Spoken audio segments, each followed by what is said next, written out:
Mari buka sama-sama firman Tuhan. Hari ini saudara, di ibadah yang pertama saya sudah share. Dan di ibadah yang kedua, I will share almost the same thing. Tapi dengan tema yang saudara lihat di social media, bahwa saya bicara tentang faith and covenant. Saya membangun di atas apa yang Pastor Leonardo Syamsuri sampaikan beberapa minggu yang lalu. Mengenai hidup dengan iman, living by faith. Saudara, kita mau lihat sama-sama hari ini dari satu sosok di Alkitab, Bapak orang beriman. Kenapa Abraham disebutkan sebagai Bapak orang beriman? Ternyata untuk bisa berjalan di dalam iman, sampai akhirnya saudara dan saya mengerti prinsip iman. Sebab iman tidak tergantung kepada keadaan atau kondisi. Iman tidak bisa sama dan tidak sama dengan angan-angan. Iman bukan angan-angan. Iman punya landasan. Iman adalah sesuatu yang pasti. Tapi iman baru bisa terjadi atau beroperasi dan kita akhirnya berjalan di dalam iman. Waktu kita mengerti bahwa ada perjanjian antara saudara dan Tuhan.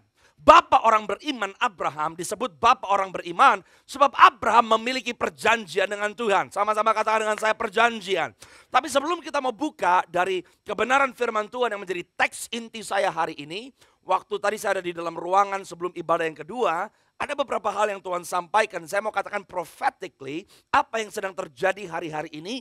Dan yang saya percayai akan terjadi buat gereja saudara di gereja Kemuliaan Sion. Buka pertama-tama dengan saya Lukas pasal yang ke-8 ayat yang ke-19 sampai ayat yang ke-21. Ada suatu hal yang menarik yang saya ingin saudara lihat sama-sama sebab saudara sedang dipersiapkan oleh Tuhan sebagai tentara-tentaranya. Gereja Kemuliaan Sion bukanlah gereja yang hanya sebagian orang yang mengerti panggilannya di dalam Tuhan. Tapi saya mau katakan bahwa setiap orang, katakan sama-sama dengan saya, setiap orang yang ada di wadah ini akan diubahkan menjadi tentara-tentara Tuhan. Supaya saudara bisa lihat apa yang sedang ditaburkan oleh Pastor Leonardo sebagai visi dan direction gereja ini. Tuhan mau saudara berpartisipasi di dalamnya. Tuhan mau saudara terlibat di dalamnya. Saya share tadi pagi dari, nggak usah dibuka, Kisah Para Rasul pasal yang kedua 48. Waktu Roh Kudus dicurahkan, orang-orang yang kepenuhan Roh Kudus, orang-orang yang notabene berjalan in a Pentecostal style ya. Pentecostal sekarang hanyalah dibuat sebagai seperti satu denominasi gereja. Atau kalau ke gereja Pentakosta berarti orang-orangnya berbahasa roh. Tapi the infilling of Holy Spirit lebih daripada hanya saudara berbahasa roh. Kalau saudara baca Kisah Para Rasul pasal yang kedua ayat 42 dikatakan. And they devoted, mereka bertekun. Pengurapan baptisan Roh Kudus, kepenuhan Roh Kudus melahirkan ketekunan. Orang yang penuh dengan Roh Kudus mereka tekun di dalam 4 hal. Pengajaran rasul-rasul, mereka bertekun di dalam fellowship, mereka bertekun di dalam memecahkan roti dan berdoa. Saya sampaikan tadi pagi fellowship bahasa Yunani koinonia. Koinonia bukan nama, bukan slogan, bukan merek, bukan nama grup. Saudara bisa datang ke gereja, Anda adalah jemaat sebuah gereja, tapi saudara belum berfellowship. Karena arti koinonia, saudara berkontribusi, saudara berbagi, saudara memberi. Waktu ada sesuatu yang keluar dari hidupmu, ada sesuatu yang kau korbankan untuk your fellowship, baru Anda berfellowship. Jadi Anda jadi jemaat gereja belum fellowship. Belum. Sampai sesuatu keluar dari hidupmu. Orang yang dipenuhi Roh Kudus, mereka ngerti nih, udah hidup bukan dirinya sendiri, tapi untuk kepentingan orang lain. Sampai Anda berbagi, sampai Anda berkontribusi, sampai Anda berpartisipasi, belum fellowship. Duduk jadi jemaat, tidak berfellowship. Fellowship berarti sesuatu keluar dari hidupmu yang bukan untuk kepentinganmu sendiri, tapi untuk kepentingan orang lain. Yang mengerti katakan amin. Yang mengerti katakan amin. Ada destiny Tuhan for GKS Kemuliaan Sion, Light to the Nations, saudara sedang diajak oleh Tuhan berpartisipasi. Berpartisipasi di dalam visinya, berpartisipasi dengan kegerakan yang Tuhan akan lakukan ke depan. Amin. Lukas pasal yang ke-8. Ini menarik nih saudara. Ayat 19 sampai 21. And I believe this is a prophetic word. Karena saudara dan saya lagi berdoa. Tuhan revival, Tuhan kebangunan rohani. Ada RGLM, Raising Generations for the Last Movement. Saudara dan saya rindu akan terjadi the last movement. Saudara, tapi saudara ngerti. Kalau revival terjadi, apa yang sebetulnya terjadi? Lukas 8:19. Ibu dan saudara-saudara Yesus datang kepadanya tetapi mereka tidak dapat mencapai dia karena orang banyak. Orang memberitahukan kepadanya, ibumu dan saudara-saudaramu ada di luar dan ingin bertemu dengan engkau. Ayat 21, tetapi Yesus menjawab mereka, ibuku dan saudara-saudaraku ialah mereka yang mendengarkan firman Allah dan, ini menarik.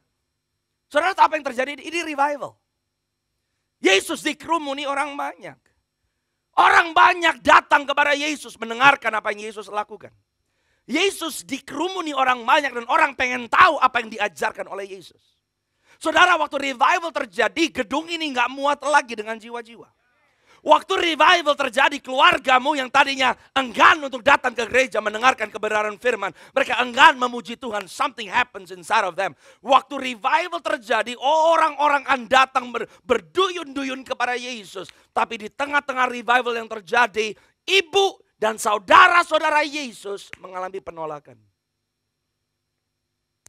Saya mau kasih tahu sama saudara apa yang terjadi ke depan. Akan ada dua macam gereja. Yang ada di dalam dan yang ada di luar. You know, ibu dan saudara, bayangkan ya. Bayangkan. Tuhan Yesus di tempat ini. Lagi ngomong sama saudara semua. Ruangannya penuh, desel-deselan. Ibu dan saudara Yesus di luar pintu. Mau masuk ke dalam gak bisa. Karena saking banyaknya orang. Orang itu, ibu Yesus, saudara-saudara bilang ke Asher atau kepada koordinator ibadah. Boleh gak tolong panggil Yesus? Bilangin, mamanya mau ketemu. Ya? Anak yang baik akan melakukan apa, saudara? Oh iya, saya keluar ketemu ibu. Yesus ngomong begini loh. Siapa ibuku? Siapa saudara? Di depan orang banyak. Coba saya kayak begitu sama orang tua saya. Dikampleng saudara sama papi saya. Betul gak saudara? Tapi Yesus berkata, siapa ibuku? Siapa saudara-saudaraku? Mereka, saudara yang lagi di dalam ruangan, disebut sama Yesus. Mereka yang mendengar dan melakukan firman-Ku. Ini saudara-saudaraku. Dan Tuhan berkata, kalau saudara yang sekarang dapat privilege dipersiapkan, tidak mau mempersiapkan diri. Waktu jiwa-jiwa nanti berboyong-boyong, waktu jiwa-jiwa berdatangan, jangan sampai saudara kehilangan waktu perjumpaanmu dengan Tuhan. Kenapa? Karena saudara di luar. Merasa, kok di gereja udah lama kok. Pelayanan udah banyak. Pastor Leo gak tahu, gua nabur di gereja udah berapa juta, berapa M.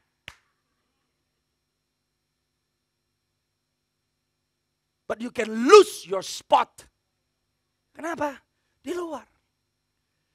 Ciri khas orang Kristen yang di luar, kalau ngelihat ke dalam, ada aja yang salah.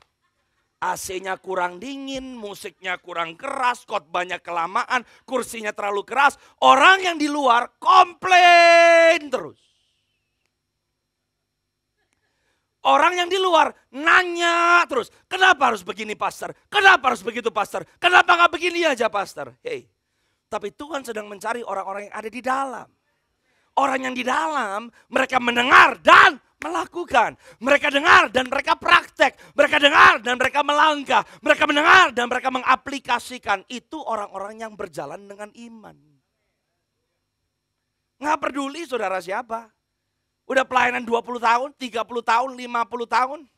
Udah pernah mimpin gereja, persekutuan doa. Sampai bercabang-cabang, sampai cabangnya udah gak ada lagi. Mau apapun pelayanan saudara, kalau engkau tidak ada di dalam rumah Tuhan, you will miss the day of your visitation.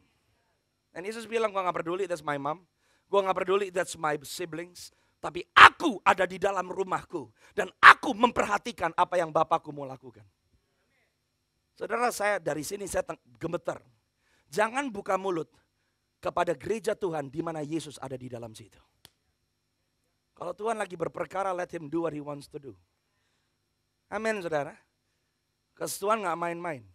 Waktu dia akan masuk ke dalam baitnya, dia akan berurusan dengan orang-orang yang berkata, yes Lord, aku mau jalan dengan engkau. Orang-orang yang cuma di luar, komplain terus, ngomong terus, dan tidak pernah bisa tunduk, tidak pernah bisa taat, tidak pernah bisa mengikuti, tidak mau mengaplikasikan. Maka saudara dan saya jangan sampai kehilangan the momentum of your visitation. Dan Tuhan berkata, my sibling, saudara-saudaraku, orang-orang yang dekat kepada Yesus bukan karena titel, bukan karena pengalaman, bukan karena hal-hal yang sudah pernah dialami. Tapi firman Tuhan berkata mereka mendengar dan melakukan firman. Itu harus dimulai dari situ. Waktu Anda sebetulnya mendengar suara Tuhan, waktu engkau mendengar pesan Tuhan, apa yang kau perdengar, apa yang kau dengar dari Tuhan akan selalu membawa saudara melangkah. Kalau Anda dengar sesuatu tapi Anda nggak mau melangkah berdasarkan dengan apa yang Tuhan sampaikan, then you are not serious with God. Coba buka sama-sama dengan saya Yesaya 55. Ini menarik nih. Ayat yang pertama, tapi menurut saya bahasa Indonesianya kurang tajam. Kalau sampai tim media bisa mengeluarkan bahasa Inggrisnya, it will help me a lot. Kalau nggak bisa nggak apa-apa, saya akan bacakan buat saudara semua. Yesaya 55 ayat yang pertama sampai ayat yang ketiga. Saya pengen saudara lihat sesuatu. Alkitab berkata di Yesaya 55 ayat yang pertama, saya baca bahasa Indonesianya. Ayo hai semua orang yang haus, marilah dan minumlah air. Dan hai orang yang tidak mempunyai uang, marilah terimalah gandum tanpa uang pembeli. Dan makanlah juga anggur dan susu tanpa bayaran. Bahasa Inggrisnya nggak ngomong seperti itu.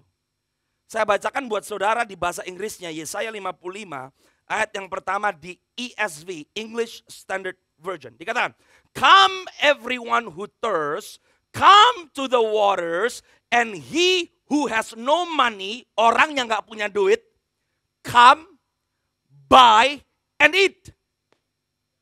Beda ya.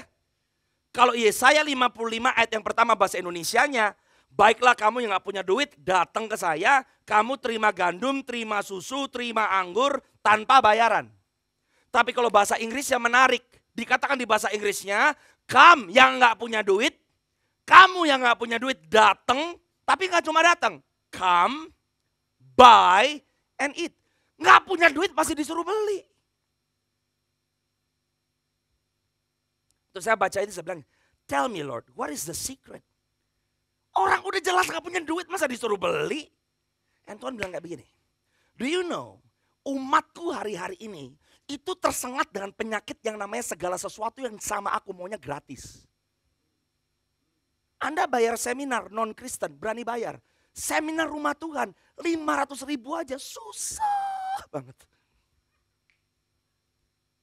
Anda kirim anak cari sekolah, nyetir bisa sejam setengah demi ke sekolah anakmu. Tapi cari gereja yang dekat rumah. Orang percaya hari-hari ini, seringkali mentalitas kita mentalitas gratisan. Udah ditebus sama Yesus kok. Tuhan udah kasih semuanya kok. Ya udah dong, gua gak perlu bikin apa-apa. It doesn't work like that. Prinsip Tuhan katakan, lu gak punya duit. Come, buy, and eat. Tuhan gak minta apa yang saudara gak punya. Tapi dia minta apa yang ada padamu. Sekecil apapun itu. Seperti 5 roti dan 2 ikan. Yang gak ada artinya dengan keadaanmu. Yang gak ada artinya dengan keperluan orang-orang. Tapi waktu kamu mau give it to the Lord as a sacrifice. Tiba-tiba Tuhan bekerja di situ. Kalau Anda mau terima yang terbaik dari Tuhan. Berhenti dengan mentalitas gratis. Semuanya free. Gak ada effort. Yang penting karena Tuhan baik, kasih karunia cukup. Ya udahlah Tuhan, lakukan aja. It doesn't work like that. Kalau saudara mau dibawa oleh Tuhan kepada kepenuhan dari the blessing of the kingdom, saudara akan dibawa untuk mengerti prinsip kerajaan kerjanya seperti apa. Makanya di gereja mula-mula gak ada jemaat. Semuanya memberi. Semuanya melayani. Semuanya berbagi. Ingat, kalau saudara belum keluar, belum invest, belum bayar, belum share, belum partisipasi, Anda belum ada di dalam fellowship. Gimana Anda bisa terima the blessings of God yang sampai meluap-meluap? Give. Dimulai dari situ dulu kok. And it shall be given unto you. Kamu akan terima balik. Satu takaran yang baik yang diapain saudara? Ditekan dulu. Baru digoyang. Baru meluap. Tapi dimulai dari korban. Alkitab berkata Tuhan kasih ajakan nih. Kamu punyanya berapa? Tuhan gak bilang harus 1 M, harus 10 M. Harus kamu kasih mobilmu, harus kasih waktumu Senin sampai Sabtu. Gak kerja, semuanya untuk Tuhan. Baru aku berkati, no. Tapi Tuhan lagi minta, apa yang ada padamu? Waktu kamu mau kasih, kamu akan makan yang baik. Mengerti saudara? Nah saudara, waktu Anda belajar to live a sacrificial life. Anda belajar hidup sebagai orang percaya di atas rata-rata Yang seharusnya orang Kristen di hari-hari ini datang ke gereja, kasih persembahan, udah nyanyi setengah jam, keringetan dikit pulang, selesai ibadahku diterima oleh Tuhan. Gak ada saudara kayak begitu. Seharusnya hari Minggu ini refleksi dari apa yang Tuhan lakukan di hidup saudara hari Senin sampai Sabtu. Satu hari di gereja itu gak cukup. Orang yang ngerti siapa Tuhannya akan cinta rumah Tuhan. Berkat dilepaskan di mana? Di rumah Tuhan. Sebab kesanalah Allah memerintahkan berkat-berkatnya. Jangan pakai hari ini. Tuhan bisa berkatin saya kapan aja. Tuhan bisa berkatin saya di mana aja. Makanya pastor gak usah ke gereja lagi, online. No. Ada tempat-tempat spesifik yang Tuhan tentukan. Di sana God will command the blessing. Saya produk rumah Tuhan. Kalau saudara cinta rumah Tuhan, waktu engkau bangun rumah Tuhan, I guarantee you, God will build your house. Tuhan bangun rumah saudara.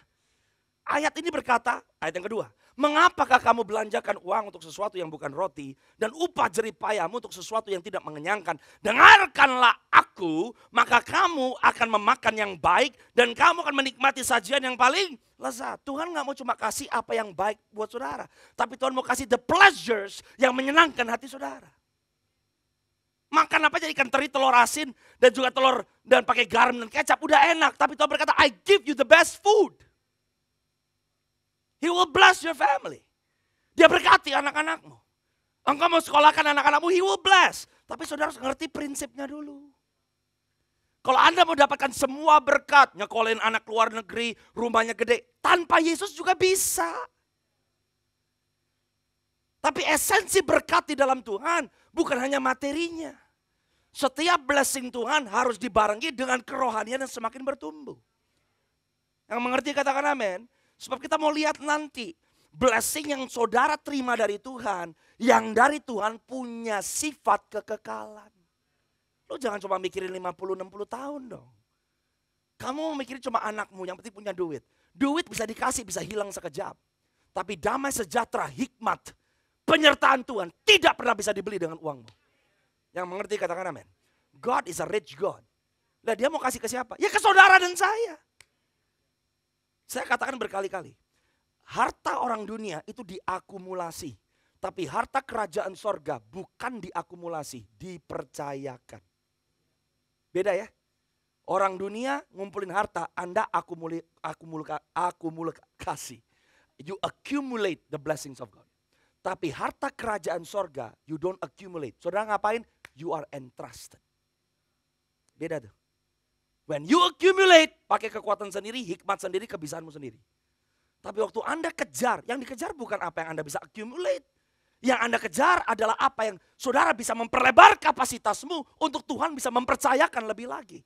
Waktu Anda bisa dipercaya, God will give you more.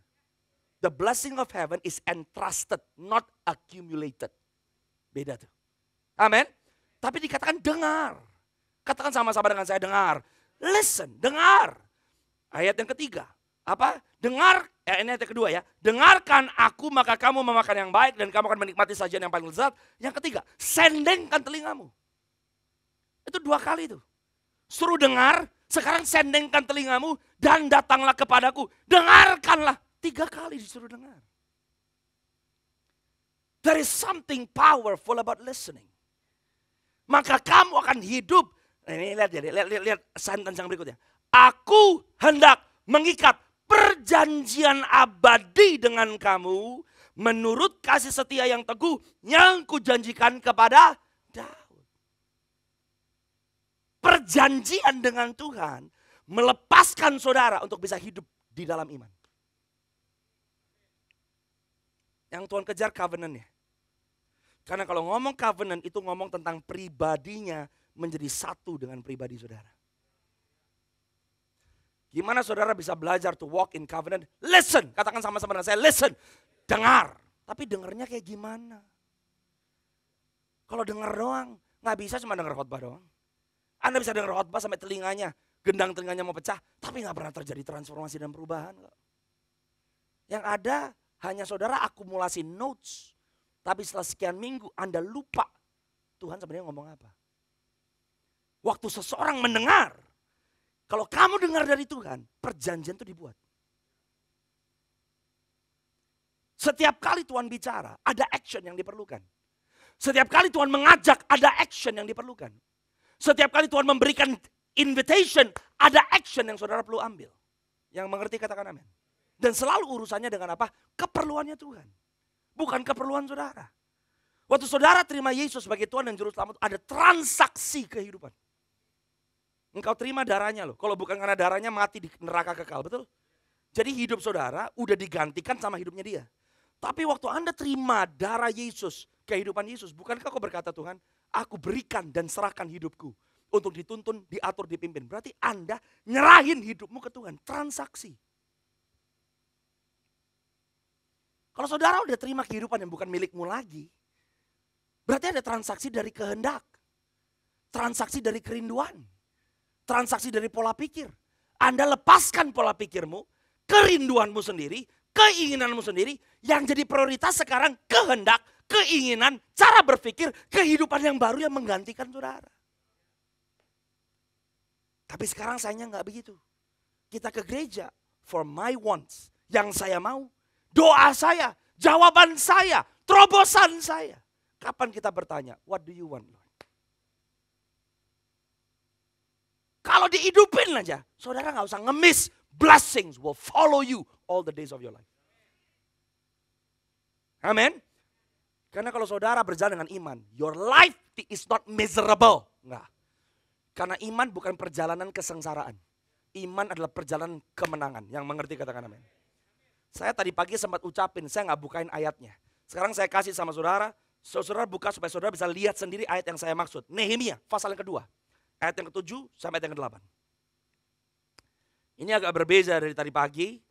Nanti di Kejadian 17 saya agak lebih cepat. Oke? Nehemia 2. Ayat yang ke-7 sampai ayat yang ke-8. Ini pahlawan Nehemia ini luar biasa. Dipakai di zaman dan di generasinya. Saya mau kasih tahu sama saudara, ini ada ajakan Tuhan. Revival is coming. Tapi Tuhan cinta sama rumahnya. Kalau saudara nggak cinta sama rumah saudara, which is rumah Tuhan. Makanya rumahmu akan terus seperti bocor. Anda bisa baca di kitab Hagai seperti itu. Kalau saudara udah lihat announcements, Februari depan akan ada conference namanya Zeal for the House.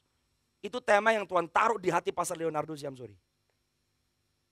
Saya berdoa saudara hari ini bersama-sama dengan saya kita nangkep nih. Ini lagi ada ajakan dari Tuhan. Kalau responnya benar, di tengah-tengah kekelaman di depan, saudara dan saya sudah dipersiapkan untuk mengalami kemenangan dari sekarang. Kemenangan yang dari Tuhan tidak pernah dipersiapkan di masa sukar, selalu di masa yang baik. Yusuf jadi Perdana Menteri, waktu masa kelaparan barangnya udah kumpul semua. Kalau Yusuf baru ngumpulin, pas masa kelaparan telat. Kapan Yusuf dipersiapkan? Di masa baik. Di masa kelimpahan dia bikin covenant sama Tuhan. Di masa kelimpahan dia hidup jor-joran dengan Tuhan. Di masa kelimpahan it's not his will but God's will. Apa yang terjadi saudara? Di masa sukar dia siap menghadapinya. Saya mau kasih tahu masa sukar akan datang. Bentuknya apapun itu Alkitab berkata keadaan zaman tidak akan semakin baik. Tapi gerejanya yang jalan covenant dengan Tuhan. Karena kalau dia udah pernah bikin janji sama orang, gak mungkin orang itu dia tinggalkan. Paling aman bikin covenant sama Tuhan. Karena Anda sedang bikin covenant dengan pribadi yang jauh lebih dahsyat, lebih besar dari apapun yang saudara alami di dunia ini. Nehemia 2, ayat yang ke-7 sampai ayat yang ke-8. Ini ya, waktu Nehemia diutus ke Yerusalem, mau membangun bait suci, tembok yang reruntuhan.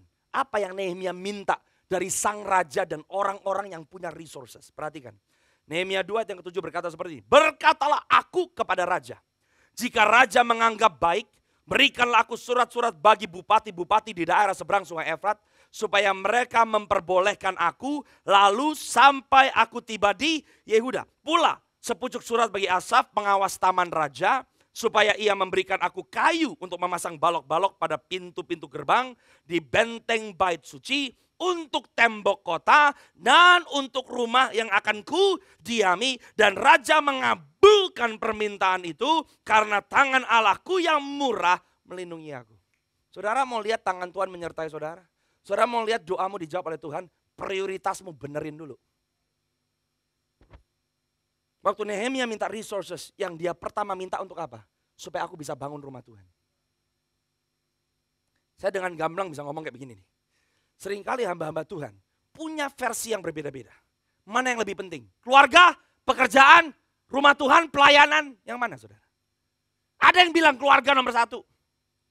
Ada yang bilang lo pelayanan nomor 1. Ada yang bilang bisnis nomor 1. Seringkali orang punya opininya berdasarkan apa yang dia anggap penting untuk dirinya sendiri. Kalau saya ngacu aja ke Nehemia 2.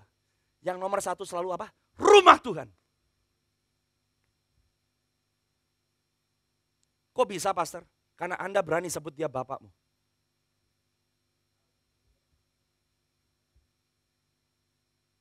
Sebelum seorang anak bisa dipercaya sama rumahnya sendiri, seorang anak dipercaya sama rumah bapaknya dulu. Itu prinsip tuh. Nehemia bilang, kasih aku untuk rumah bapakku. Kasih aku untuk rumah Tuhanku. Yang nomor 2, kasih aku supaya aku bisa mendirikan tembok untuk kotaku. Baru yang nomor 3, dan rumah yang akan ku diami. Nehemia minta kok. Enggak ada orang percaya, oh enggak usah Tuhan, keluarga saya biarin aja. Enggak kayak begitu. Itu rendah hati yang bukan rendah hati, bego. Anda butuh your family bless. Dan Tuhan mau bless. Anda mau anak-anakmu di bless, He will bless. Tuhan mau keturunanmu di bless, He will bless. But set your priorities right. Prioritasmu harus diatur dulu. Yang nomor 1 adalah rumah Tuhan. Sebab kenapa rumah Tuhan? Kalau saudara menyembah Allah yang kekal, berarti rumahnya kekal nggak? Kekal. GKS tuh nggak cuma gedungnya. Tuhan menginvestasikan apa? Bukan gedung, hidupnya. The legacy of this church adalah generasi yang akan keluar di tempat ini. Dan turun-temurun. Dan upahnya nggak selesai. 1, 2, 3, 4, 5, 6, 7 generasi. Kekal, katakan sama-sama dengan saya kekal. Saudara diajak untuk berpartisipasi dengan hal kekekalan. How do you practice in the house of God? COVID mencoba menghapus dan menghilangkan esensi dari rumah Tuhan. Saya mau beritahu di dalam nama Yesus, esensi kepentingan rumah Tuhan tidak akan pernah digoyangkan waktu Yesus tetap duduk selama-lamanya sebagai raja. Karena dia janji, kemuliaanku akan ada di dalam baitku. Nah sekarang kemuliaan Tuhan itu turunnya di mana? Bukan di gedungnya, bukan di perabotnya. Setiap jiwa yang Yesus diam di dalamnya ada rumah Tuhan. Amin saudara. Jadi apa yang Tuhan lakukan pribadi dan apa yang Tuhan lakukan secara keseluruhan tidak pernah bisa dipisahkan. When your church is blessed, you're blessed. Waktu rumah Tuhan diberkati, Anda pasti diberkati. Haleluya. Yang mengerti katakan amin. Oke, sekarang dengan cepat. Kejadian 17. Oke, Kejadian 17 ayat yang pertama sampai yang ke-8. Saudara catat aja. Saya nggak bisa ulas terlalu banyak. Kenapa Abraham disebut bapak orang beriman? Dimulai karena Kejadian 17. Kalau saudara mau lihat keberhasilan Abraham, kok bisa sih? Karena dia bikin perjanjian dengan Tuhan. Kalau Anda punya perjanjian dengan Tuhan, one covenant with God is enough. Saya punya perjanjian saya dengan Tuhan. Bukan karena ditumpang tangan, bukan karena terima nubuatan. It's between me and God. 28 Agustus tahun 2003, it's enough. Itu akan menopang hidup saya sampai saya selesai di muka bumi ini. Makanya kita mau ajak saudara semua. Kalau saudara datang ke gereja, engkau rutin, tapi engkau belum pernah bikin covenant dengan Tuhan. Kami berdoa, saya berdoa. Make your covenant with God. Dan kalau Anda pernah bikin covenant dengan Tuhan, mungkin pernah lupa, mungkin sempat hilang. Karena berbagai hal, stick to that covenant. Karena Tuhan yang bikin perjanjian sama saudara tetap tidak berubah. Yang mengerti katakan amin. Dia akan tetap pegang saudara. Dan waktu janjinya digenapi, saudara baru menghidupi kehidupan yang diberkati. Lihat ya, diberkati bukan terima duit loh. Anda mau cepat kaya, tinggalin Yesus, cepat kaya. Karena Anda bisa pakai cara hal apapun untuk earn money kok. Malah di dalam Yesus kan susah banget kan. Ini gak bisa, itu gak bisa. Karena diberkati di dalam Tuhan bukan kaya. Anda bisa punya segalanya, masuk ke neraka, mau? Gak mau kan. Yang dia janjikan adalah kekekalan. Eternity, dia kasih. Saudara orang-orang kerajaan belum pernah ke surga. Tapi Anda bisa mengalami surga, kapan? Sekarang. Karena saudara adalah spiritual man. Katakan sama-sama dengan saya, spiritual man. Anda adalah orang-orang rohani. Amin. Kejadian 17 ayat yang pertama bilang seperti ini. Ketika Abram berumur 99 tahun, maka Tuhan menampakkan diri kepada Abram dan berfirman, Akulah Allah yang Maha Kuasa. Itu garis bawahi. Allah yang Maha Kuasa, El Shaddai. Tuhan yang lebih dari cukup. Ini pertama kali nih. Dia memperkenalkan diri sebagai El Shaddai. I love this name. Karena kalau mau ngomong tentang kehidupan manusia di bumi, kalau Anda berurusan dengan El Shaddai, semua yang mustahil mungkin. Karena El Shaddai artinya lebih dari cukup. Kalau lebih dari cukup udah gak perlu yang lain lagi. Ini Abraham diperkenalkan oleh Tuhan. I am El Shaddai. Abraham 99 tahun. Kejadian 17 merubah hidup Abraham. Kejadian 17 ini pinnacle-nya nih. Sebelum janji Tuhan digenapi dalam kehidupan Abraham. Dari kejadian 12 udah dikasih janji. Tapi kejadian 17 perjanjiannya dibentuk. Oleh karena perjanjian di pasal 17 hidup Abraham mengalami perubahan. 99 tahun. Saudara pernah baca di perjanjian baru bahwa Tuhan rela meninggalkan yang 99 demi yang satu? Berapa banyak dari saudara yang merasa, Tuhan, saya udah hidup baik kok. Saya udah kasih persembahan. Saya udah jor-joran, support hamba Tuhan, A, B, C. Tapi saudara masih menanti janji Tuhan. Saya mau kasih tahu, hidup baik, dermawan, suka memberi, gak pernah bungu orang, gak pernah merugikan orang, still tidak cukup. You need God untuk intervensi dalam hidup saudara. Klasik, orang Indonesia apalagi. Saya kurang apa Tuhan? Kok bisa ngomong kurang apa aja udah sombong setengah mati loh itu. Saya kurang apa? Bisa ngomong begitu, berarti banyak kurangnya. Beneran. Kalau Anda bisa ngomong kayak begitu, kurang apa Tuhan? Banyak kurangnya. Orang yang udah nol gak bisa ngomong kayak begitu. Dan every day dia akan bilang, Lord, I want to sacrifice my life on the altar. Terus-terusan. Tidak merasa dia sudah mencapai satu tingkat kerohanian yang baik. Abraham ini bisa jadi orang stres loh. Gue disuruh keluar, udah keluar kok. Suruh jalan, udah jalan. Apalagi? Diminta ini, oke. Suruh ini, oke. Abraham bisa bilang, mau apa lagi Tuhan? Sampai Abraham bertemu dengan El Shaddai. Baru perubahan terjadi. Sih kalau Tuhan mau jawab yang menjadi kerinduan Abraham, cepat. Pas Abraham berumur 100 tahun. Saya baru dapat pewahyuan nih. Sebetulnya sebelum Abraham berumur 100 tahun, masalahnya itu bukan di Abraham. Dia bisa punya anak kok. Buktinya sama Hagar punya anak. Betul gak saudara? Masalahnya bukan di istrinya.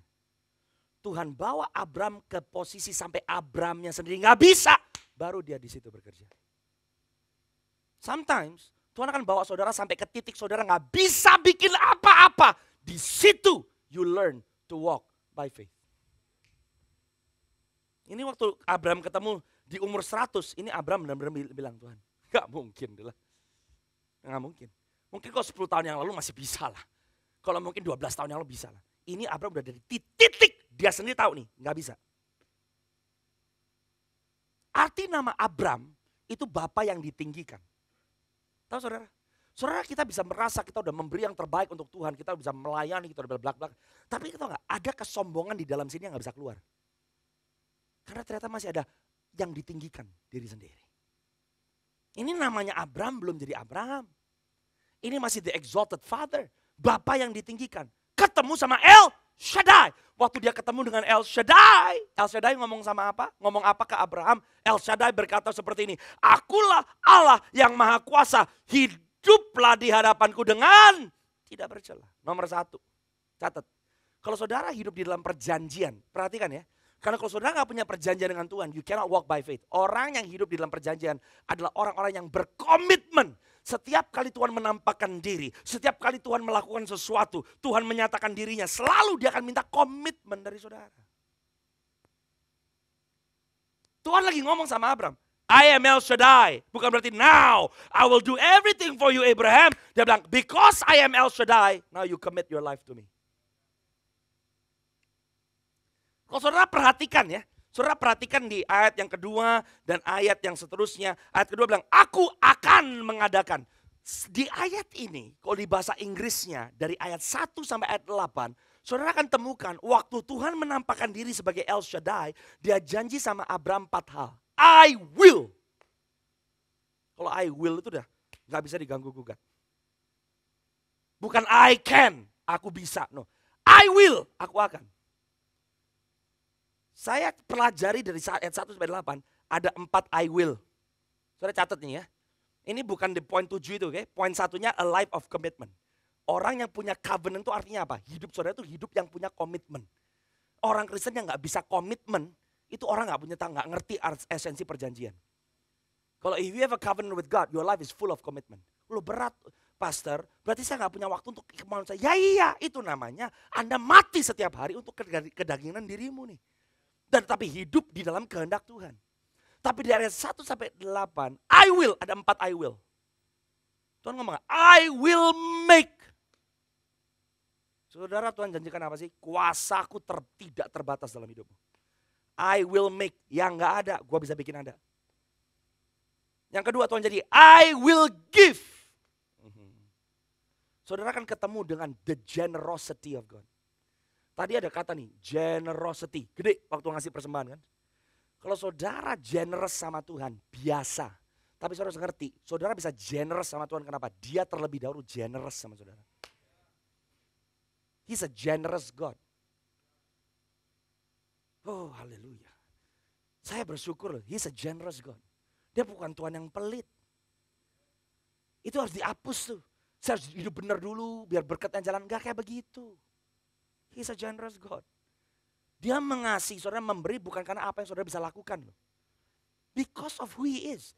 He is El Shaddai. Tuhan yang lebih dari cukup. Saudara akan temukan di pasal ini, dia bilang, I will establish. Aku akan establish, mengadakan satu seperti sumpah. Artinya apa sih? Covenant. Artinya apa sih? His authority. Otoritasnya sanggup merubah. Saudara yang lawan siapa? Lawan kemustahilan finansial, ngelawan kemustahilan dari bank, kelawan mustahilan dari peraturan. God authority will open the door, akan buka pintu buat saudara. Waktu sepertinya gak ada pintu. Dan di pasal ini Tuhan ngomong sama Abraham, I will be. Aku akan menyertai kamu. Itu sama seperti janji Yesus di Matius 28. Aku menyertai kamu sampai pada kesudahan. Dia janji. Mau lewat air, mau lewat api. Kamu gak akan tenggelam, kamu akan terbakar. Why? I am with you. Itu ngomong tentang security dan keamanan yang dijamin oleh Tuhan. Kalau saudara mau bikin covenant dengan Tuhan, kalau mau hidup dengan iman, commit, learn to commit. Tuhan lagi suruh saudara ambil komitmen apa?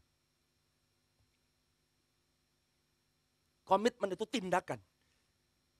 Saudara lihat di ayat yang kedua, poin nomor 2 ya. Ciri khas orang yang punya covenant. Ayat kedua ngomong kayak gini. Aku akan mengadakan perjanjian antara aku dan engkau. Dan aku akan membuat engkau sangat banyak. Waktu saudara belajar to take action. Anda dengar Tuhan ngomong dan Anda memposisikan diri untuk taat kepada Tuhan. Your action membuat Tuhan melepaskan berkatnya di hidup saudara. Orang yang punya covenant, you will live a life of blessing. Itu nomor 2. Hidup yang diberkati. Jangan takut sama nama kata berkat. Karena kata berkat itu punyanya Tuhan. Iblis tidak bisa memberkati. Do you understand this? Iblis bisa kasih duit, tapi duit belum tentu berkat. Jangan samakan money and blessing. Jangan samakan kesehatan and blessing. Manifestasi blessing bisa uang, bisa kesehatan, bisa pemulihan. Tapi apa sih blessing sendiri? Blessing itu dia beserta dengan saudara. Oh haleluya. Waktu Anda punya Yesus, that's the true blessing. Anda orang diberkati. The reality of God. Tuhan lagi muncul sama Abraham. Udah mentok kan lu, gak bisa apa-apa kan? I'll show up. El Shaddai, the God who's more than enough. Itulah sebabnya Abraham disebut Bapak orang beriman. Sampai hari ini, Abraham sudah menikmati saudara. Waktu dia mati, dia kagak lihat keturunannya sebagai bintang-bintang di langit. Nggak lihat. Nggak lihat. Tapi Abraham ngerti bahwa janji Tuhan buat hidupnya tidak semata-mata apa yang dia alami selama dia hidup. Tapi tahu nggak, saudara dan saya bisa meninggalkan bumi ini. Tapi pekerjaan Tuhan lewat hidupmu nggak mati-mati loh. Terus. Itu namanya nilai kekekalan. Waktu Anda hidup di dalam nilai kekekalan, maka berkat kekekalan jadi milik saudara. Anda mau cuma dapat pekerjaan bagus, terima duit banyak. Satu hari itu bisa berhenti. Tapi the blessings of God is eternal. A life that is blessed. Katakan sama-sama dengan saya, blessed. Hidup yang diberkati. Sebab di ayat yang kedua dikatakan, aku mengadakan perjanjian antara aku dan engkau. Aku membuat engkau sangat banyak. Berarti ada multiplikasi. Anak-anakmu multiplikasi, uangmu multiplikasi. Tapi saya katakan di bahasa Inggris yang lebih mantap. Exceedingly great. Yang mengerti katakan amin. I will multiply you greatly. Nggak cuma berkat saudara makin banyak, tapi kapasitas saudara untuk memuliakan nama Tuhan semakin diperlebar untuk Tuhan. Setiap berkat yang masuk dalam hidup saudara ada reasonnya. Kalau saudara tidak diberkati, bagaimana dunia bisa tahu bahwa dia Tuhan yang sanggup? Kalau Anda nggak pernah kekurangan, bagaimana bisa mengalami Jehovah Jireh, Tuhan yang menyediakan? Kalau nggak pernah sakit, gimana bisa mengalami Jehovah Rafa, Tuhan yang sanggup menyembuhkan? Kenapa saudara disembuhkan?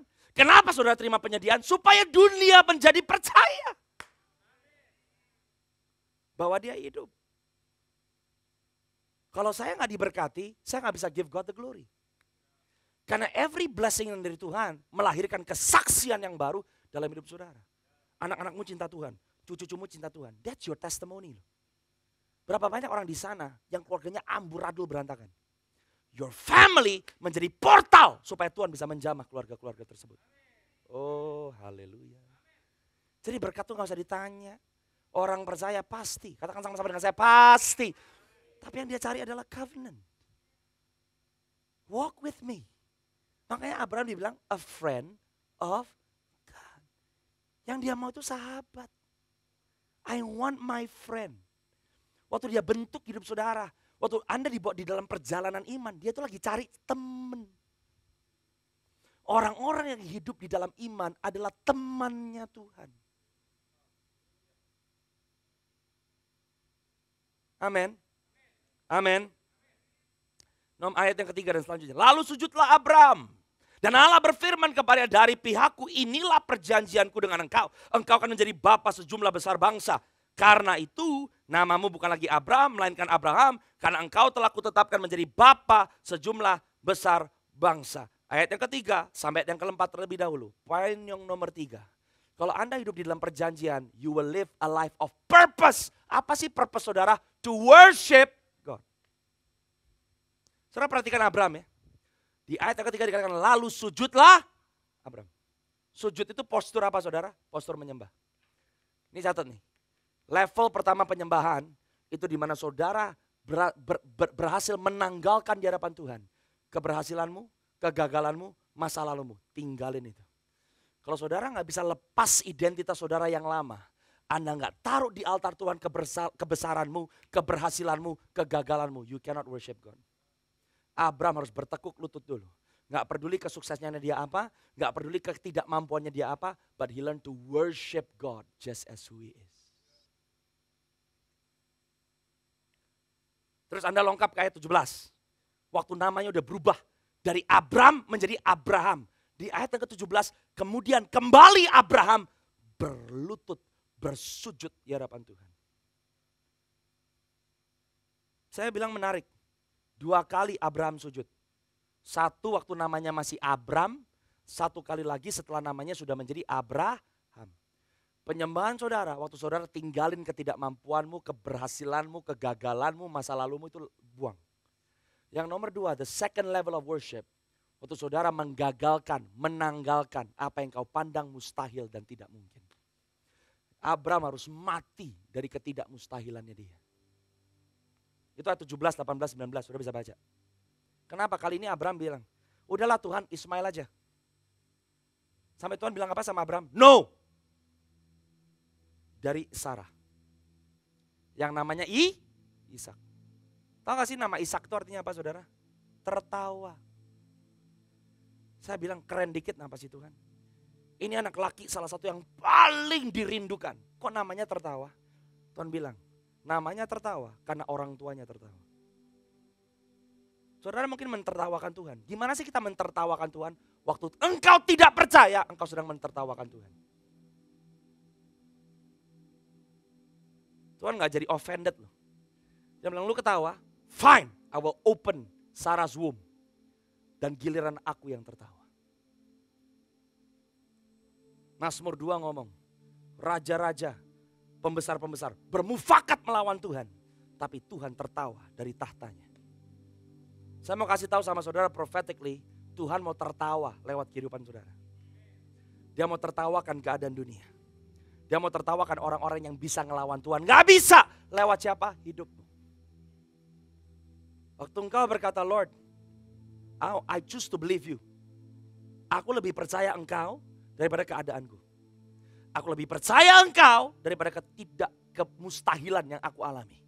Aku lebih percaya engkau daripada keadaan yang aku jalani. Di situ Tuhan akan tertawa kepada musuh-musuh saudara. Yang mengerti katakan amin saudara. A life of purpose. Yang nomor 4, dengan cepat ya, ayat yang kelima.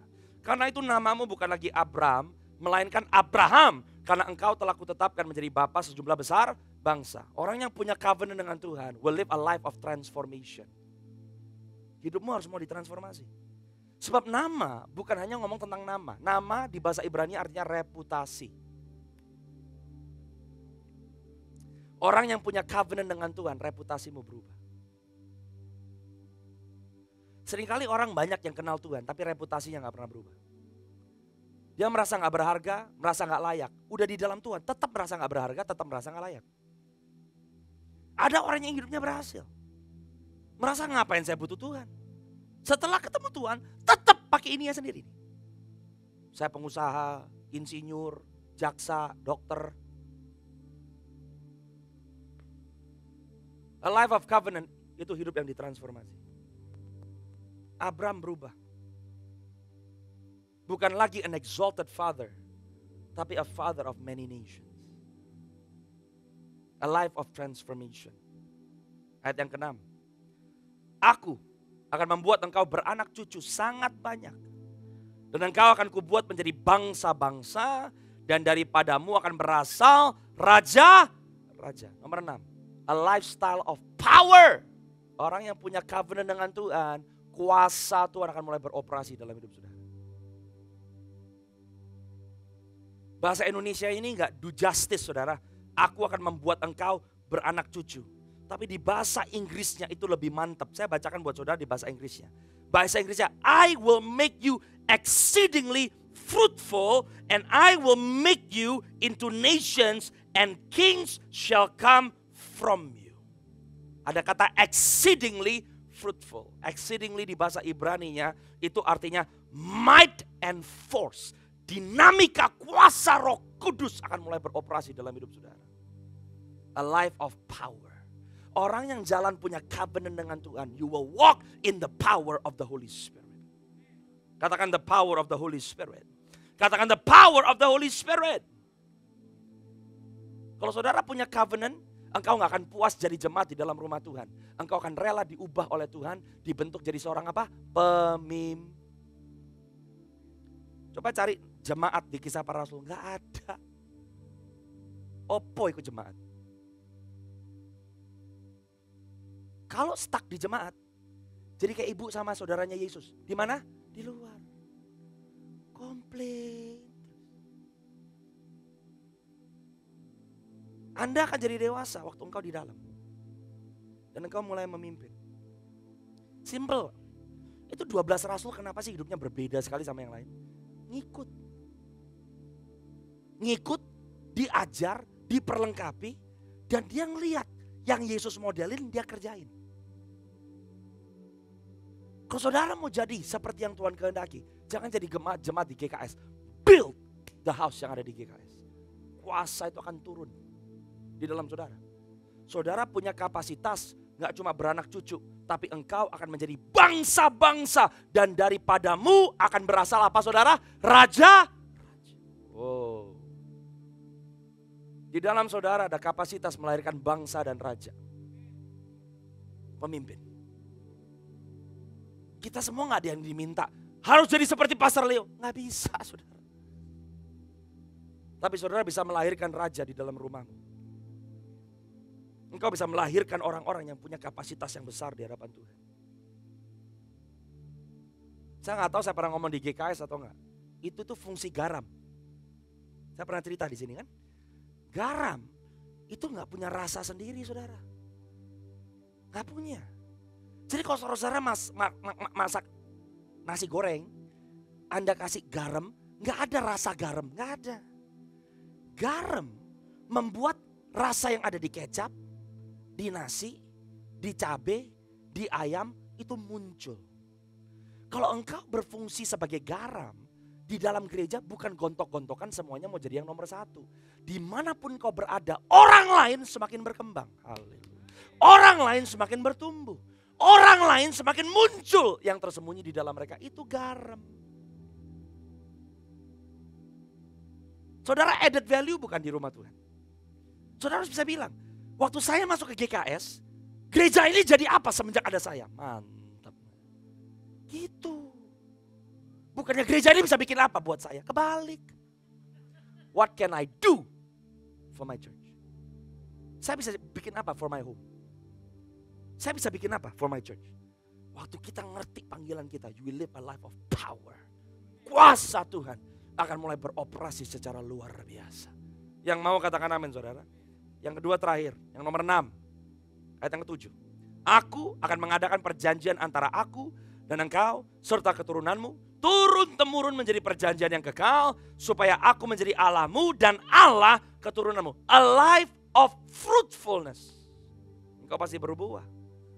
Berbuah itu apa? Engkau akan produce jiwa-jiwa. Discipleship. Ini discipleship. Discipleship bukan program. Pemuritan bukan hanya tugas pemimpin pastors. Tapi waktu saudara berbuah, engkau menghasilkan anak-anak. Anak-anak rohani. Anak-anak jasmani yang mengerti siapa mereka di dalam Tuhan. Tuhan ngajarin Abraham. Gak supaya beranak, ya beranak itu aja. Yang dia ajarin ke Abraham, kamu harus pass down the spiritual inheritance. Pass down heritage-nya. Ajarin mereka untuk mengenal siapa aku. Ajarin mereka untuk hidup berkenan di harapanku. Dan saya percaya, if you live by faith, berarti Anda bukan hanya mau dimuridkan, tetapi Anda harus belajar memuridkan. That's living by faith. Jadi tolong ngerti ya saudara, poinnya apa sih? Hidup berjalan dengan iman itu tidak pasif. Enggak, ya udah Tuhan, gue begini, tunggu aja, nunggu. Enggak begitu. Hidup dengan iman itu pasif dan dapat terrealisasi. Kalau engkau hidup dengan iman, hidupmu itu kelihatan. Orang yang hidup dengan iman bukan karena omongannya. Lu gak tahu gue hidup dengan iman. Gak punya duit di bank account, itu hidup dengan iman. Itu bukan hidup dengan iman, hidup sengsara. Hidup dengan iman. Kamu ngerti yang mana benih. Kamu ngerti yang mana roti. Kamu ngerti panggilanmu apa. Kamu ngerti added value-mu apa. Kamu jadi berkat kemanapun kau pergi. Tanpa engkau harus kasih tahu sama orang apa yang kau alami. Hidupmu excellent, itu hidup dengan iman. Itu hidup di dalam iman. Dan imanmu akan menghadirkan rencana Tuhan. Oh haleluya. That's prophetic you know. Itu orang yang prophetic. Masa depan saudara, Anda bisa hidupi kapan? Meskipun belum terjadi. Karena sebetulnya sudah terjadi. Di mana? Di alam spiritual. Dan yang terakhir, poin nomor 7 di ayat yang ke-8. Kepadamu dan kepada keturunanmu akan kuberikan negeri ini yang kau diami sebagai orang asing, yakni seluruh tanah Kanaan akan kuberikan menjadi milikmu untuk selama-lamanya dan aku akan menjadi Allah mereka. Poin yang nomor 7. Orang yang hidup di dalam perjanjian, a life of covenant adalah a life of leadership and teamwork. Anda ngerti bahwa hidup kamu gak cuma untuk dirimu sendiri. Tapi you need to partner with other believers. Tuhan kasih ke Abraham tanah yang bukan miliknya dia. That's the end game of God. Tuhan mau kasih sama saudara apa yang bukan milikmu. Faham gak ini saudara? Waktu engkau bisa keluar dari aku, keluargaku, keuanganku, berkatku, sekolahku, karirku, masa depanku. Saudara akan dibawa sama Tuhan untuk masuk di dalam kehidupan orang lain. Di situ harta bangsa-bangsa akan datang ke dalam rumah Tuhan. Gereja gak disuruh Tuhan ngerampok. Waktu saudara tahu detak hati jantung Tuhan, itu untuk jiwa-jiwa.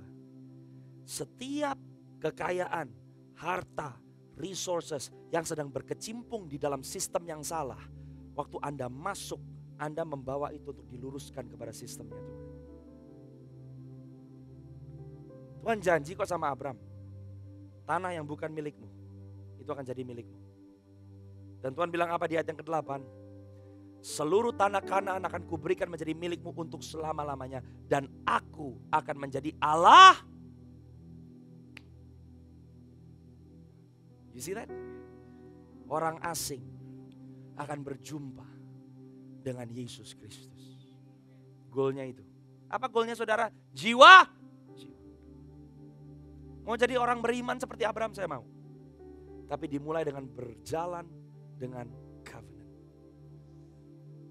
Seandainya kita semua berdiri sama-sama. Coba direnungkan. Covenant apa yang Tuhan pernah bikin sama saudara? Dan covenant apa yang saudara pernah bikin sama Tuhan? Tolong diingat saudara. I have news for you. Perjanjian Tuhan dengan saudara tidak memiliki kadar luasa. Mungkin kau berkata, Tuhan, aku sempat gagal, sempat salah jalan, sempat bikin keputusan yang salah, tapi janjinya tetap. Asal hari ini kau mau berkata, Lord, I'm coming back. I want to come back to my commitment. I want to come back kepada cara berpikir yang benar. I want to be fruitful. I want to walk in power. Aku mau ditransformasi. Dan aku mau belajar, gak cuma jadi jemaat, tapi aku mau jadi orang-orang yang membangun as a team. Jadikan aku seperti yang kau kehendaki. Oh, saya percaya saudara, terobosan menanti saudara dan saya. Alkitab berkata, baiklah yang lemah berkata, aku ini pahlawan, bukan kuat loh. Waktu saudara lemah, bahasa Inggrisnya berkata, let the weak say, I am a warrior, not strong. Dia gak pernah kasih sama saudara apple to apple. Dia kasih sama saudara lebih. Saudara mungkin berkata, I'm weak in an area. Dia gak cuma kasih saudara kekuatan untuk bisa menangani kelemahan itu. Dia akan rubah identitas saudara. Karena yang dia cari adalah seorang sahabat. Orang yang berjalan dengan iman adalah sahabat Tuhan. Maukah kita jadi sahabat-sahabat Tuhan? Tundukkan kepala semuanya. Bapak Surgawi, kami mau ambil waktu saat ini Tuhan. Terima kasih untuk firman-Mu yang selalu menguatkan kami. Firman-Mu yang memberikan kepada kami cara pandang, perspektif yang benar. Terima kasih bahwa di wadah ini berbulan-bulan Kau mengajarkan tentang perspektif. Melihat dengan perspektif Tuhan. Hari ini kembali Tuhan, Roh Kudus kami minta shift our perspective in the name of Jesus. Supaya kami melihat cara Tuhan melihat. Terima kasih bahwa Tuhan yang kami sembah di dalam nama Yesus adalah El Shaddai, the God who is more than enough. The God who is more than enough. That is who you are. Kami mau tanggalkan kemampuan kebisaan kami. Seperti Abraham harus mati supaya El Shaddai bisa berperkara. Abraham harus sujud supaya El Shaddai bisa memanifestasikan yang menjadi kemampuan Tuhan yang jauh melampaui kemampuan cara kami berpikir, keterbatasan kami. Engkau Tuhan yang tidak memiliki batas. Karena itu hari ini Tuhan kami berdoa, help us to renew our covenant with El Shaddai. Help us to renew our covenant with El Shaddai. Kami membuat perjanjian dengan Tuhan bukan berdasarkan apa yang Tuhan bisa lakukan. No Lord, tapi kami mau jadi orang-orang yang benar. Orang-orang yang mengerti hati Tuhan. Kamu angkat tanganmu tinggi-tinggi. Saat ini jangan pusing sama kiri kanan. Just talk to God. Ngomong sama Tuhan sendiri. Make your commitment before God. Saat ini saudara just talk to God. Masing-masing di kursimu. Dan saya percaya Roh Kudus akan mengingatkan kepada saudara apa yang perlu engkau ingat. Roh Kudus akan mengingatkan janji-janji yang sempat terlupakan. Roh Kudus akan kembali memberikan kepada saudara a brand new hope. Untuk berjalan bersama dengan dia.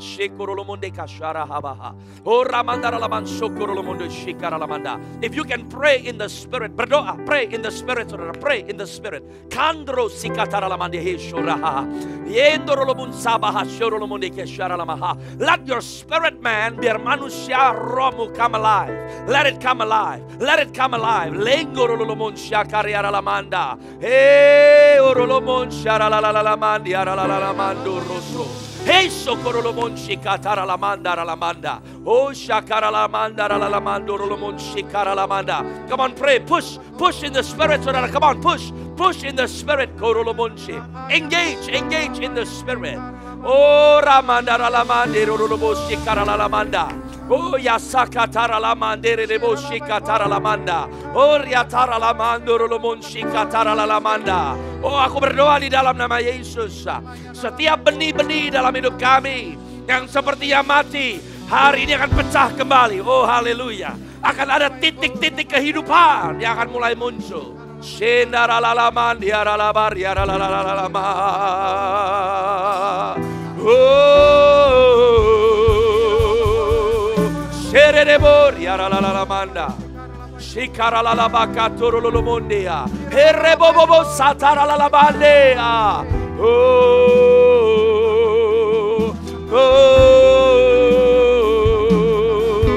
Haleluya.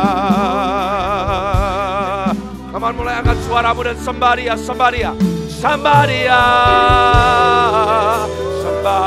Sembah Raja mulia El Shaddai.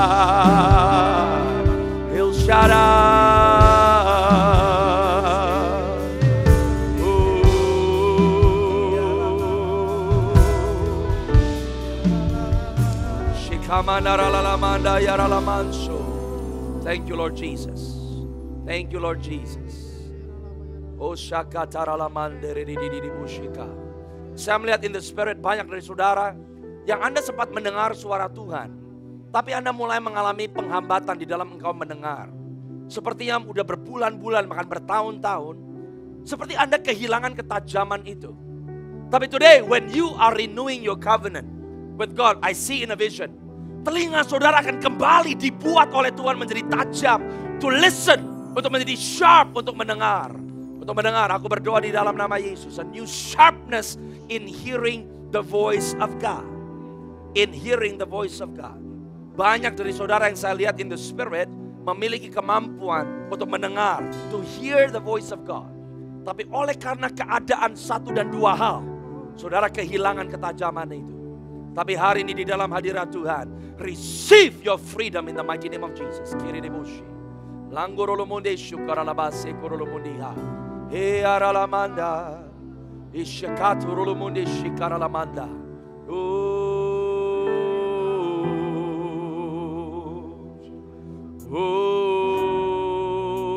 Haleluya. Bapak, aku berdoa saat ini Tuhan, let your spirit move. Let your spirit move. Let your spirit move. I see in the vision ada seorang wanita di ruangan ini. Tuhan menyuruh Anda untuk membuka sebuah sekolah, and I see it's like an elementary school, atau terlibat dengan sebuah sekolah. Tapi engkau menolak, engkau menahannya, and it became a pending assignment. Tapi Tuhan berkata that I have chosen you, my daughter, to become a blessing for the next generation di dalam bidang edukasi. Siapapun itu engkau, respond to the will of God. Walk before God, and God will be with you. God will be with you. Sendoroku shikataralamande, lenguru sukotorolomundi shikataralamanda, eshokorolomundika, shingandaralamandaralamanda. Saya lihat ada beberapa orang tua, bukan hanya satu. Engkau sedang bergumul untuk anak-anakmu. Some are having a difficulty untuk belajar, memiliki kesusahan untuk belajar menyerap informasi.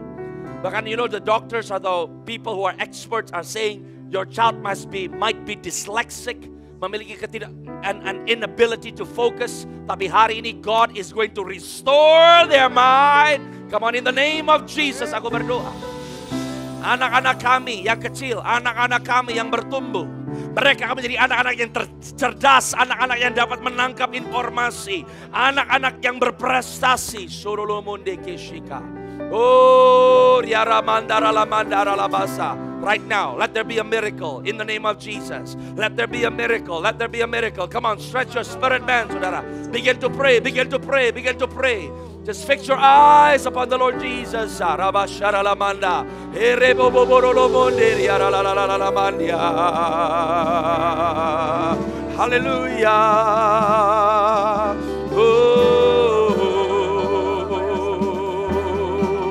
Shikaralamanda.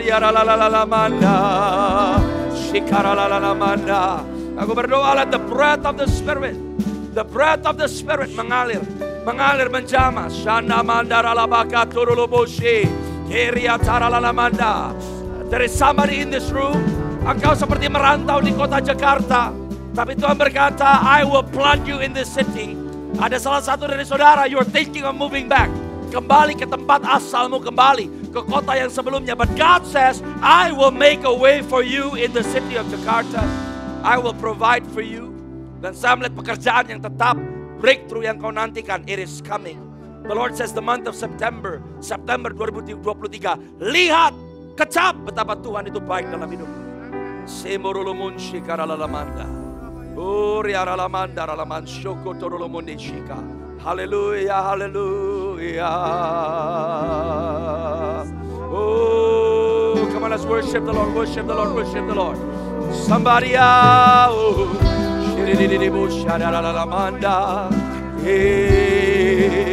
Tuhan, hati yang gersang kau basahi kembali with the life of your spirit saat ini. A new zeal, a new passion di dalam Tuhan. Sharalamanda,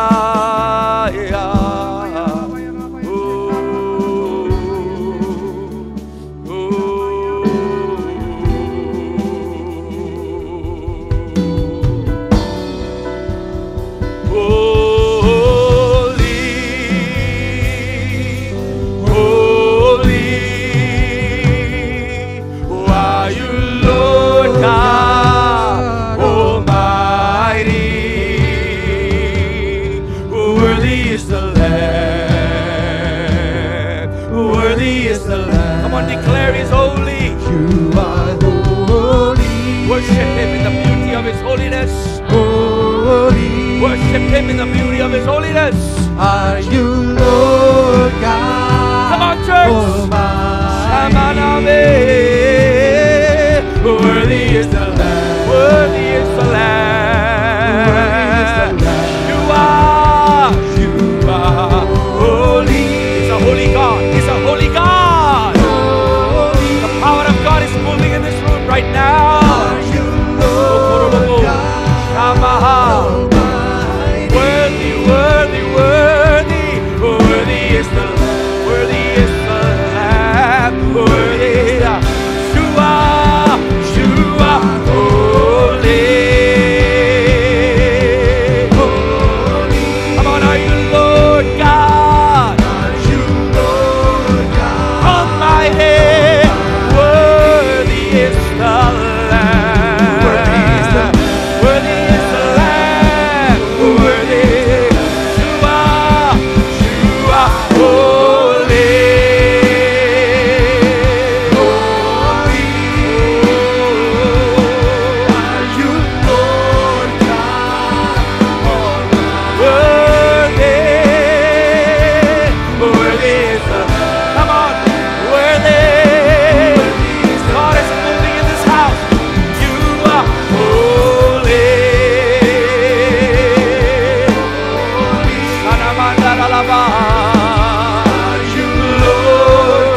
Worthy is the Lamb. Worthy is the Lamb. Come on, the voices. You are holy. Just the voices, come on. Oh, God is moving in this room right now. If you're sick in your body, begin to believe God. God is going to touch your body. Saat ini Tuhan akan sembuhkan setiap bagian tubuhmu yang sakit. Come on, declare it. Sana mande. You are holy. For He is a holy God. Sheredebosa. In the name of Jesus, right now, every sickness and disease, go. Go. You have to go in the name of the Lord Jesus. You are holy, holy, holy, holy, holy. Oh, you are. I don't know on-site or online, bagian tangan, kaki, kiri, both sides, God is healing you right now. Seperti ada efek minor stroke. Be healed in the mighty name of Jesus. Worthy is the Lamb. Come on, terima kesembuhanmu apapun yang menjadi sakitmu. God is touching you right now, Ramande. You are holy. Maradabaha. Sengorusa ayet la samurunsa. Meleu soradega yemochi karada. Longele lebo serebusi kamanande rebusaraha. Aralamando rumonde shekaralamande. Amen. In the name of Jesus, terima right now. Start to move your body. Yang tadinya sakit, saudara, receive your healing right now. God is moving. The Lord is saying there is somebody here. You have like a land or a property di daerah Sentul. God is going to open up the door. Dan Tuhan berkata there is something that is stuck. It's unstuck. It is unstuck. God is removing all the blockages. Tuhan akan membuka jalan di tengah-tengah keadaan yang sepertinya tidak ada jalan. Terima kasih. Terima kasih. Terima kasih. I see many breakthroughs akan datang di keluarga lepas keluarga. A lot of young families. I see an influx di gereja ini. Orang-orang yang punya keluarga-keluarga yang baru. Saya melihat anak-anak yang umurnya di bawah 10 tahun. Keluarga-keluarga yang punya anak di bawah 10 tahun. An influx of young families. Lenggrus sotorolomundiki shikaradeka. Tuhan akan kirimkan an influx of young families. And they will open up a new avenue, a new ministry. Di mana banyak dari orang-orang yang Tuhan akan bawa tergabung di gereja ini. They will be future investors. They will be the Josephs in this land. Selemon si katarashiri di dia. Oh rababababas. I see in a vision. Pastor Leonardo is preparing a company of Josephs yang akan bangkit. Through young families. They will begin to come. Seroku shikaralamanda. Lengro sokorolomundi shikataralamanda. Ero sokorolomundi. Usharalamanda ralalama. Buka tangan saudara di hadapan Tuhan. I sense in the spirit bahwa apa yang kau kerjakan, Tuhan akan do a supernatural multiplication. Oh Father, aku berdoa orang yang berbisnis, yang berusaha Tuhan.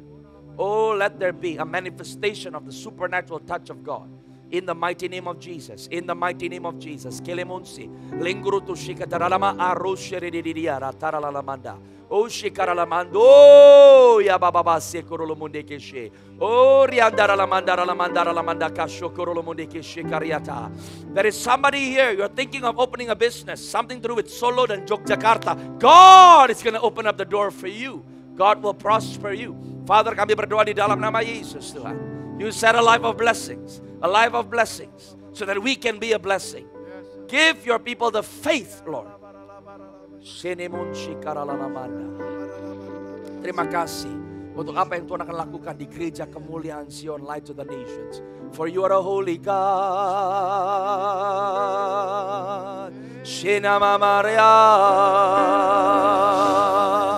I feel the presence of God is not done moving, saudara. You feel it too. Saudara akan rasakan the presence of the Lord is going like a river all around this room. We magnify you. Yes, we declare, Lord, you are the God of breakthrough. Engkau Tuhan yang menerobos, terobosan, lepas terobosan ada di dalam engkau. For you are the God of the breakthrough. You are the God of the breakthrough. You are the God of the breakthrough. You are the God of the breakthrough. Shana mandara labaha. Oh yeah. Worthy, worthy, worthy. Enamana yaralamande. Just say it again. You are holy.